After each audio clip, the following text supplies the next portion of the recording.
మంత్రి నారాయణకు వ్యతిరేకంగా అనంతపురంలో విద్యార్థి సంఘాల నేతలు కదం తొక్కారు.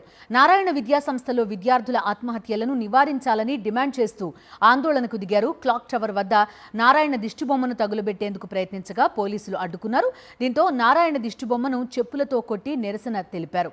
2 రోజుల క్రితం నారాయణ జూనియర్ కళాశాలలో చరణ్ అనే ఇంటర్ విద్యార్థి ఆత్మహత్య చేసుకున్నాడు. కాలేజ్ బిల్డింగ్ పైనుంచి దూకి ప్రాణాలు తీసుకున్నాడు. చరణ్ ఆత్మహత్యకు మంత్రి నైతిక బాధ్యత వహించాలని విద్యార్థి సంఘాలు డిమాండ్ చేశాయి.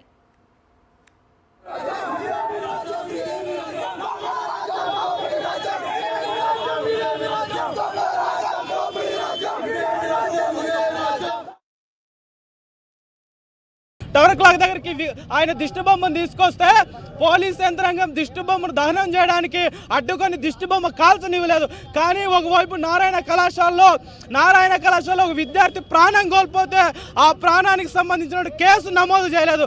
అంటే పోలీస్ యంత్రాంగకి, అధికారులకు, ప్రభుత్వానికి దిష్టిబొమ్మ గొప్ప అయిపోయింది, కానీ ఒక విద్యార్థి ప్రాణం అనేది చాలా చులకనగా అయిపోయింది. కాబట్టి ఈ సందర్భంగా మేము కోరుకునేది ఏదైతే మంత్రి లోకేష్ గారు ఉన్నారో, విద్యాశాఖ మంత్రిగా ఉన్నారు, మీరు వెంటనే నారాయణ కళాశాల సీజ్ చేయాలా, ఆ తల్లిదండ్రులకు న్యాయం చేయాలని ఈ సందర్భంగా ఎస్ఎఫ్ఐగా డిమాండ్ చేస్తున్నాం. లేకపోతే మంత్రి నారాయణ గారిని ఆ పదవి నుంచి తొలగించాలా, విద్యార్థులకు సంబంధించిన ఫీజుల వేధింపులు ఆపాలని ఎస్ఎఫ్ఐగా డిమాండ్ చేస్తున్నాం. లేని పక్షంలో పెద్ద ఎత్తున ఆందోళన కార్యక్రమాలు నిర్వహిస్తాం. జిల్లా వ్యాప్తంగా, రాష్ట్ర వ్యాప్తంగా అన్ని విద్యార్థి సంఘాలు కలుపుకొని ఎస్ఎఫ్ఐతో బంద్కు పిలుపునిస్తామని ఈ సందర్భంగా తెలియజేస్తున్నాం.